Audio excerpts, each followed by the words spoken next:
सैलानी की डायरी में आपका स्वागत है। मैं हूं डॉक्टर किशोर सिन्हा।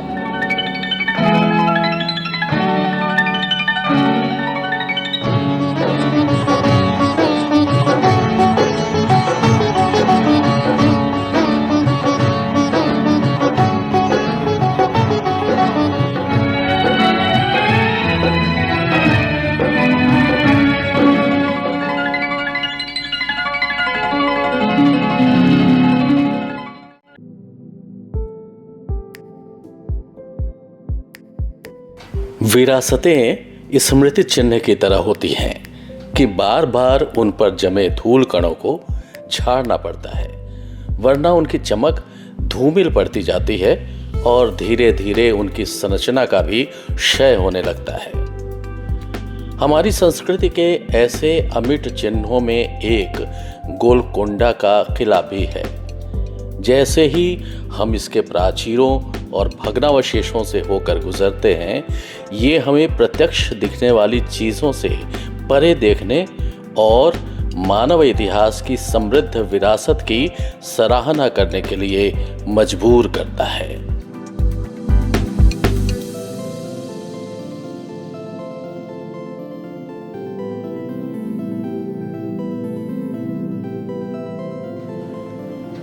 हैदराबाद से लगभग 11 किलोमीटर दूर 16वीं शताब्दी में निर्मित गोलकोंडा किला देश के प्रसिद्ध किलों में एक है।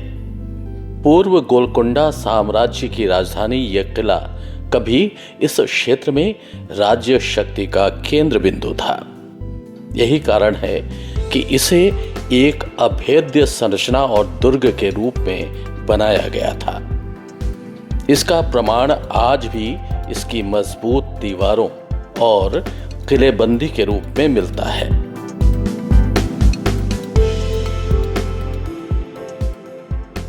एक 120 मीटर ऊंची पहाड़ी पर स्थित यह पूरा किला लगभग 7 किलोमीटर की परिधि में फैला है। इस किले से दुश्मन पर दूर से नजर रखी जा सकती थी। किले की ऊंचाई से आप भी आसपास के क्षेत्रों के विहंगम दृश्य देख सकते हैं।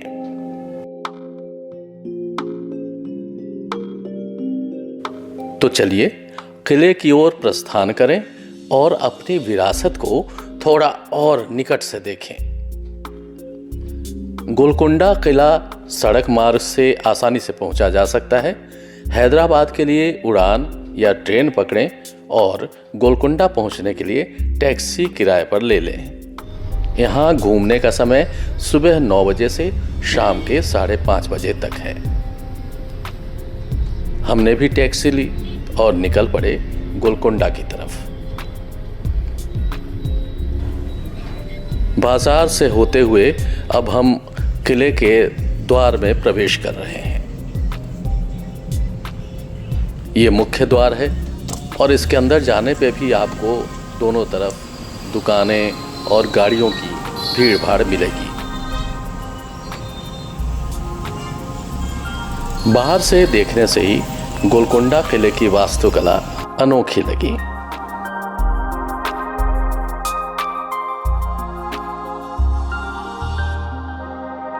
अब आइए अंदर चलते हैं।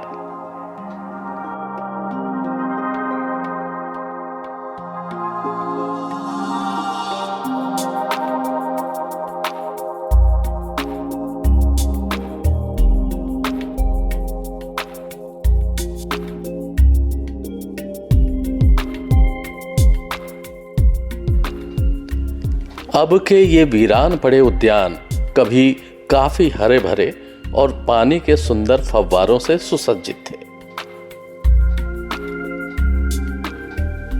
भीड़ तो है, लेकिन गोलकोंडा किले में एक तरह की वीरानी भी छाई हुई है और आज की वीरानी भी आपको उसके भव्य और पुराने समय में ले जाती है, जहां पता चलता है कि यह किला कैसा हुआ करता था और इसका इतिहास कितना समृद्ध था।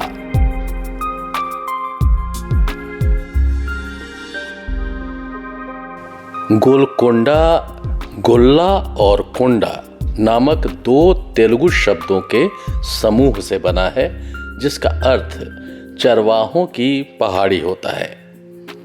एक किंवदंती के अनुसार आज जहां गोलकुंडा का किला खड़ा है, वहां एक चरवाहे को एक मूर्ति मिली थी। चरवाहे ने ये बात उस समय के काकतीय राजा को बताई। राजा ने इस स्थान को पवित्र मान मिट्टी का किला बना दिया। इसे गोलकुंडा का किला कहा जाने लगा।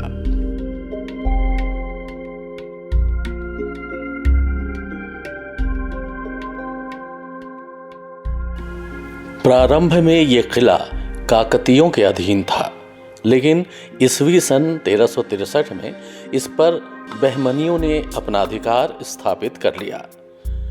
उनके पतन के बाद कुतुब शाही वंशज के संस्थापक सुल्तान कुली ने 1518 में गोलकुंडा को अपनी राजधानी घोषित कर सन 1543 तक इस पर शासन किया।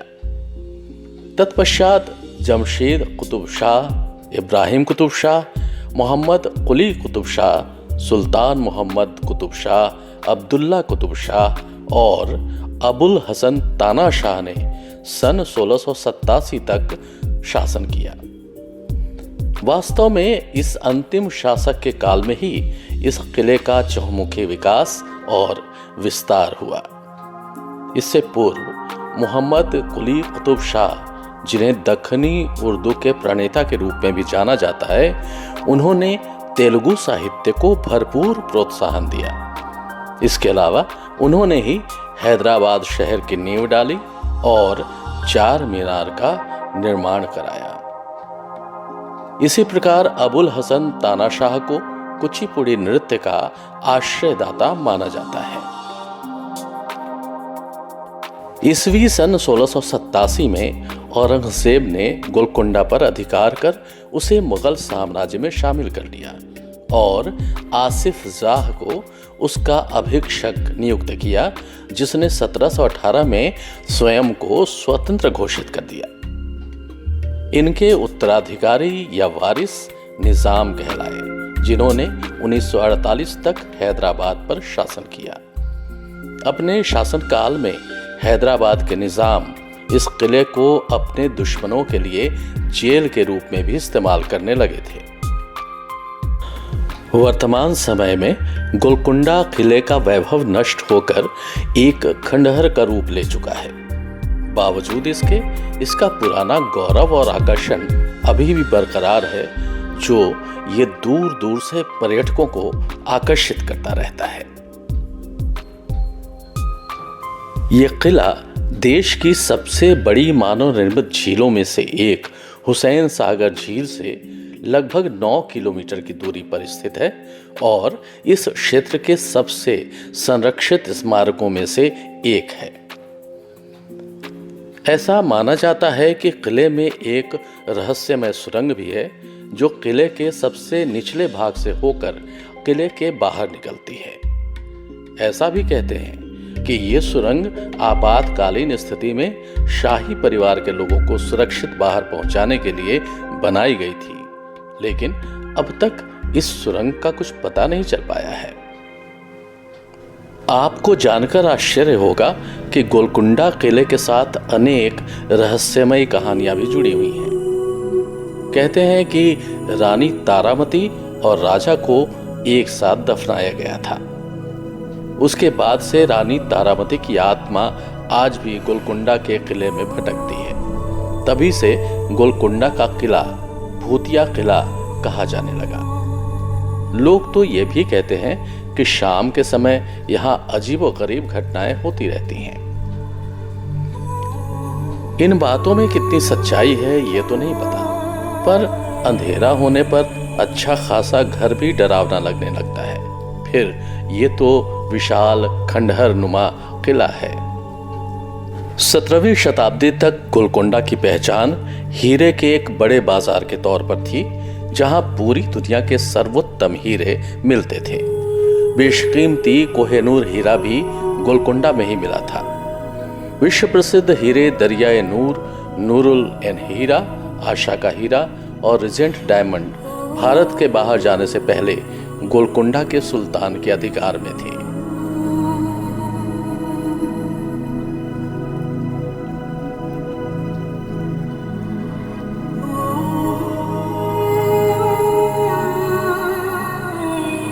गोलकुंडा के इस किले में 8 दरवाजे और 87 गढ़ हैं।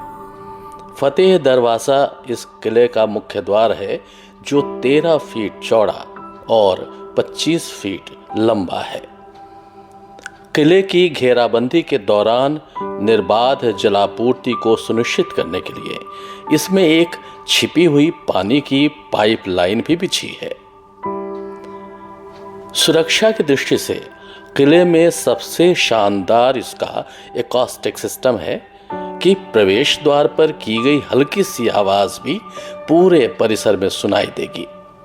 इसमें कलदार पुल थे जिन्हें हटाया जा सकता था तथा अनेक हॉल और अस्तबल भी थे, पर आज ये सब ढूंढे भी नहीं मिलेगा। कुछ वक्त की धूल ने इसे मटमैला किया तो कुछ आने वाले सैलानियों ने इसका रंग रूप बिगाड़ने में कोई कसर नहीं छोड़ी। इसलिए किले के कुछ हिस्सों को अब बंद रखा जाने लगा है।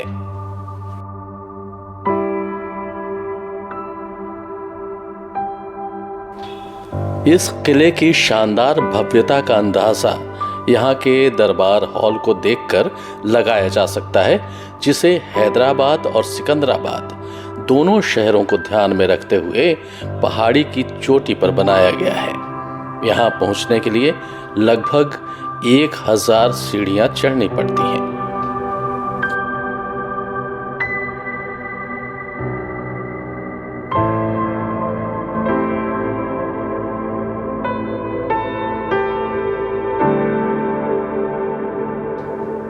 गोलकुंडा किला अद्भुत इंजीनियरिंग का प्रमाण है। इसकी वास्तुकला इसके रचनाकारों की प्रतिभा को दर्शाती है। प्रत्येक वास्तुशिल्प में नवाचार दिखाई देता है। किले की वेंटिलेशन प्रणाली अपने समय से आगे थी, जो चिलचिलाती दक्कन की गर्मी में अंदरूनी हिस्सों को ठंडा रखती थी, लेकिन अब वो भी सलामत नहीं रही। वास्तव में गोलकुंडा किला 4 अलग अलग किलों का समूह है, जिसकी बाहरी दीवार लगभग 8 किलोमीटर तक फैली हुई है।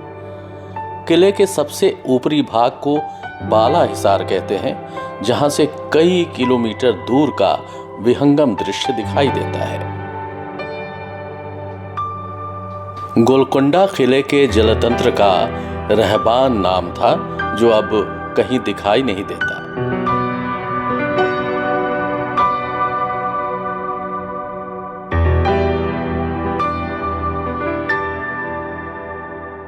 जब हम किले के शीर्ष पर पहुंचे तो ये काली मंदिर दिखा, जो राजा के दरबार से भी दिखाई देता है। गोलकुंडा किले में असलाह खाना, तारामती मस्जिद, इब्राहिम मस्जिद, रामदास बंदीगृह, करतल ध्वनि प्रांगण, शव स्नानागार, सैनिकों के निवास स्थान, नगीना बाग, अत्रा मात्रा का कार्यालय, दरबार हॉल, अंबार खाना और शिखर पर स्थित बारादरी प्रमुख हैं। हालांकि खंडहर में तब्दील इस किले में इन इमारतों को अलग से पहचानना असंभव सा है। यहाँ किसी गाइड के भी दीदार नहीं होते, जो थोड़ा कुछ भी इस पर प्रकाश डाल पाते। बदलते समय में गोलकुंडा का किला एक ऐसे खंडहर में तब्दील होता चला गया, जिसकी संपन्न विरासत इसके इन टूटे फूटे मेहराबों के माध्यम से गूंजती है और इसके खामोश प्राचीरों से टकराकर इसी में जज्ब हो जाती है। देखा जाए तो अपनी खोई शान शौकत के बावजूद शहरी कोलाहल के बीच खड़ा गोलकुंडा का किला आज भी इतिहास का एक प्रहरी बना हुआ है। इसके पत्थरों की चमक चाहे मंद पड़ गई है, पर वास्तुशिल्प का विन्यास पर्यटकों को चकित और विस्मित करता रहता है। ढलते सूरज के साथ किले की छाया आसमान से उतरती प्रतीत होती है। खनखनाती तलवारों और गरजती बंदूकों की गूंज अब सदियों पुरानी बात हो चुकी है। लेकिन तब की कहानियां और किरदार इसके खंडहरों में आज भी जीवित से लगते हैं, जो अपनी खामोशी में भी हमसे बातें करते प्रतीत होते हैं।